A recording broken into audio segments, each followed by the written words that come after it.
नमस्कार विद्यार्थी मित्रांनो, आज आपण एका अत्यंत प्रभावशाली आणि अष्टपैलू व्यक्तिमत्वाच्या म्हणजेच उत्तम कांबळे यांच्या अवॉर्ड ऑफ द साहित्यिक वारशाचा सखोल अभ्यास करणार आहोत. चला तर मग वेळ न दवडता आजच्या अभ्यासक्रमावर एक नजर टाकूया. आज आपण प्रामुख्याने 5 मुद्द्यांवर चर्चा करणार आहोत. पहिला, त्यांचा परिचय आणि नेतृत्व. दुसरा, त्यांच्या कथा आणि कादंबऱ्या.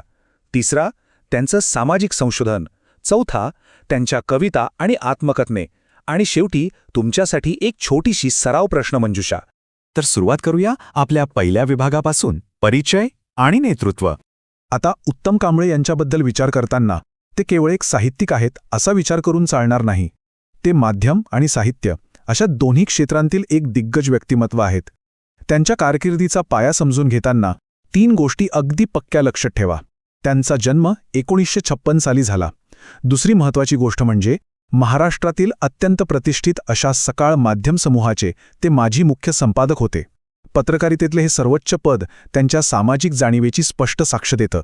आणि तिसरी गोष्ट, 2010 साली ठाण्यात पार पडलेल्या मानाच्या साहित्य संमेलनाचा अध्यक्षपद त्यांनी भूषवलं होतं. आता आपण वळूया दुसऱ्या विभागाकडे, कथा आणि कादंबऱ्या.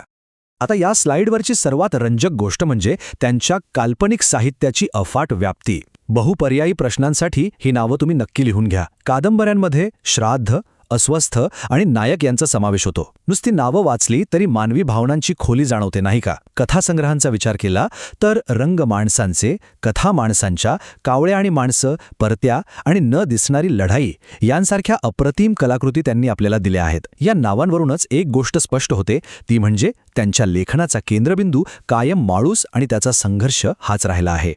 कथा आणि कादंबऱ्यांमधून आता आपण त्यांच्या विश्लेषणात्मक कार्याकडे वळलो तर त्यांचा समाजावर असलेला खोल प्रभाव आपल्याला थेट दिसून येतो.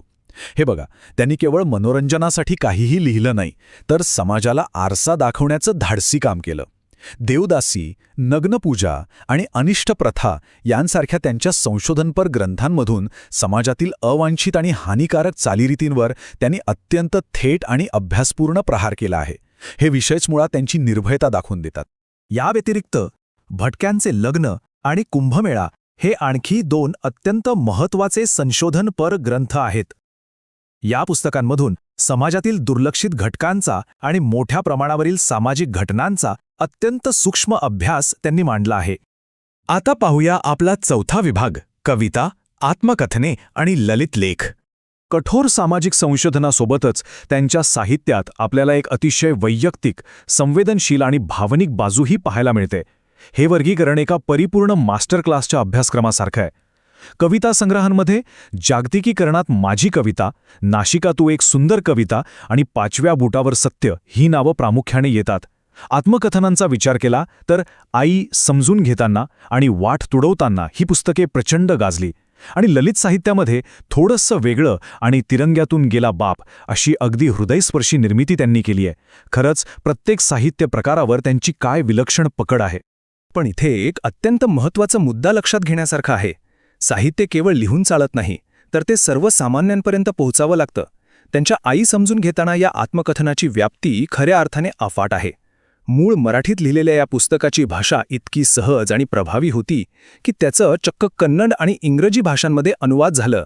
आणि सर्वात विशेष म्हणजे हे पुस्तक अंध बांधवांसाठी ब्रेल लिपीत देखील उपलब्ध करून दिलं गेलं.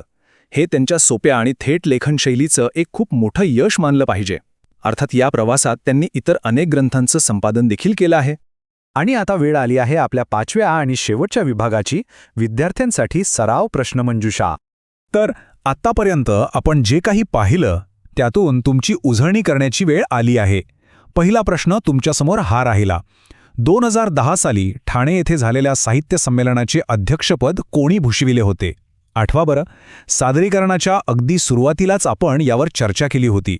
बरोबर, याचं अचूक उत्तर आहे उत्तम कांबळे. आता वळूया दुसऱ्या प्रश्नाकडे.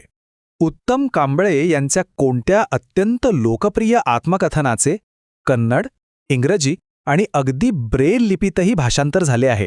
आत्ताच आपण याबद्दल बोललो होतो. अगदी बरोबर, याचं उत्तर आहे आई समजून घेताना.